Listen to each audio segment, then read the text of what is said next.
So the next thing I'm going to do is put some floorboards on. I've already put this one on. I'm having a little bit of an issue with the passenger floor peg because it's not fitting the way it should fit.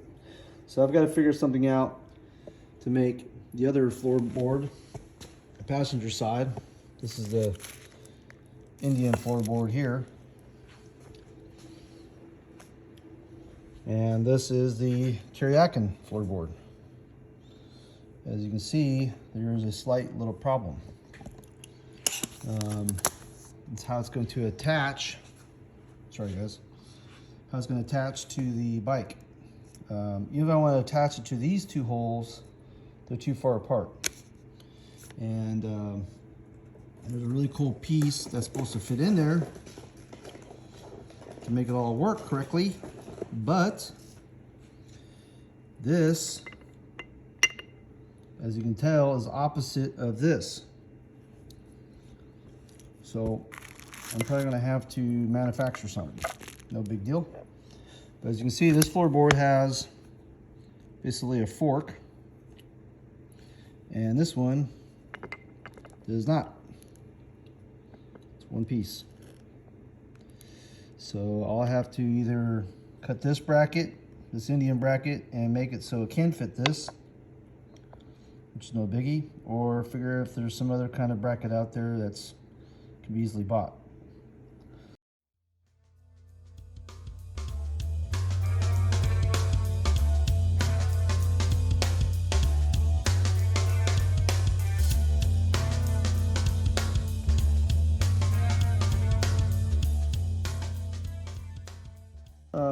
This is Indian floorboard, and you know, when I bought these floorboards here, I just kind of went off websites trying to find out what I needed, and I kind of did it blindly. I didn't actually look at the pieces parts, but this right here is the mount that goes to the Indian bracket. So I initially bought this piece that you can buy that fits this like so. But it won't fit the same kind of scenario, right? So I had to buy a different mount bracket, and I'm not sure, oh, here it is. And this is the one that you actually need for the Indian Challenger. Okay, that part number is 8927. Indian spline pass adapter. And I got the gloss black, but that's 8927. Do not get the 8867 because that's what these are. So not these. So next, they've got like a little, I don't know if you can really see that, but it's not a C-clamp per se like this. Got too many pieces parts. So it's not a C-clamp where you can just take it off with, you know, C-clamp pliers. Just kind of get a small screwdriver in there and then find the end. And then kind of pry the spring out of it. So I usually, I don't know if you can really see that or not, but it's kind of a pain in the butt to kind of do it. Basically, you have to pull this out of there.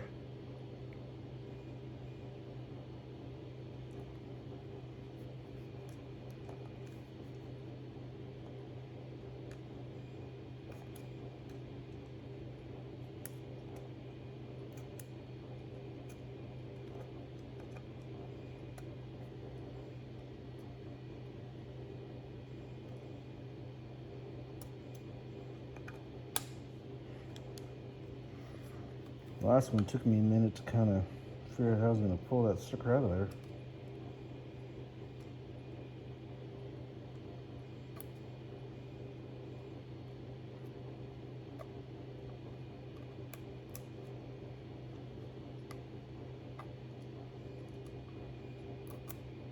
There she goes.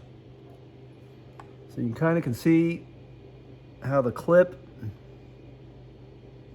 is started, and I'll literally, it's kind of difficult to, but literally I'll pry right off of there. Kind of like a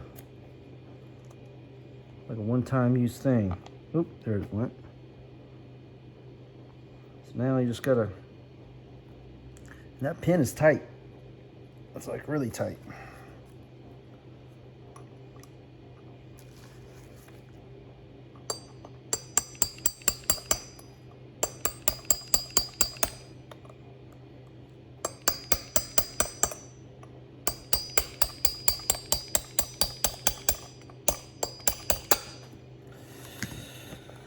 Okay, and that's it.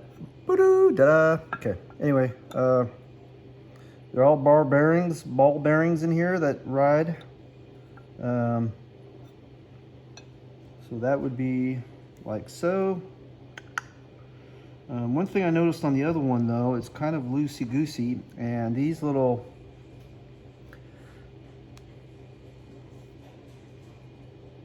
like compression washers, I might try to put it in this one, just see if it's a little bit better. Now these came with the other mount, so I don't know what you'd use, maybe another washer, something of the sort, but I wanted to see how it would feel, if I can even get it in there. Because you can see how much play there's in it.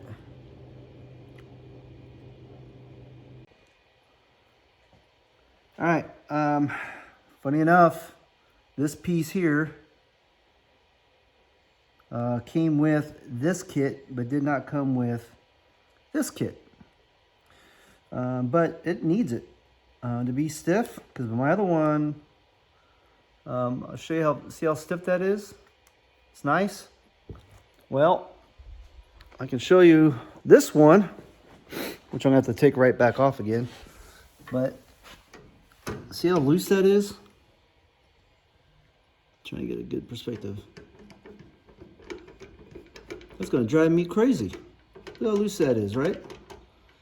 This goes up, look how loose that is.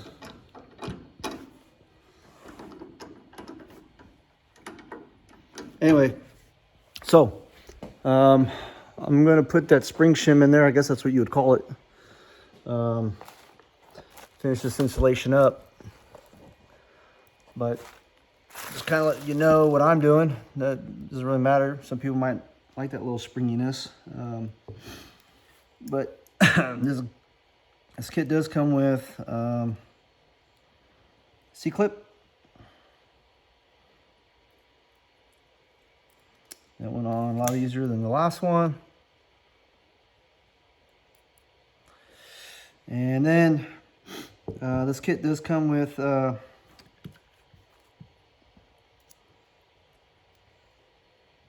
Allen bolt washer, and basically I know this is gonna be like this, and should be like that.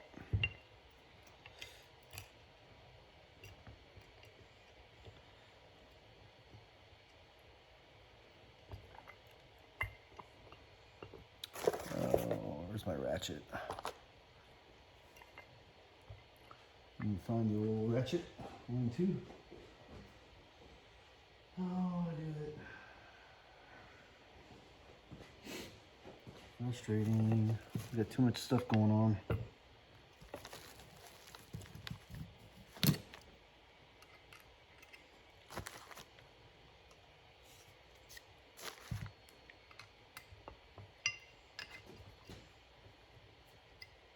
They do use blue Loctite on it, which is pretty handy.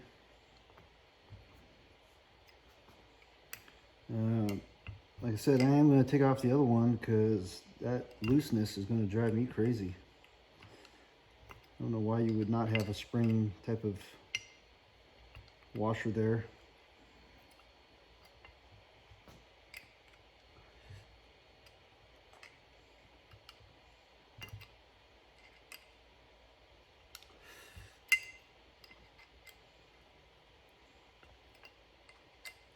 Since this is geared, I know I'm taking my sweet time with this. Once you get closer to the gear, you know, you just got to see how you want that.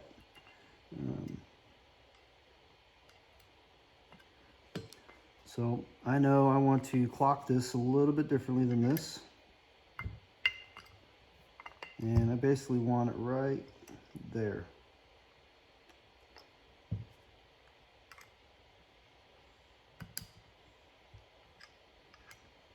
Again, this can be adjusted also on the bike. It's a no-brainer.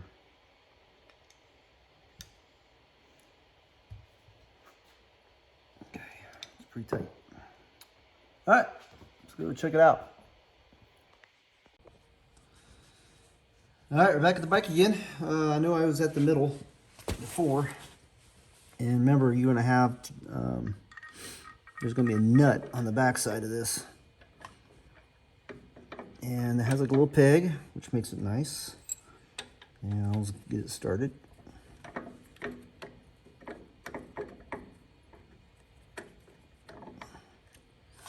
there's the first one started. And we'll get this one. I'm just basically putting this in the same position I took it off of because it, at this moment, I need to get her back on it to see how it feels for her.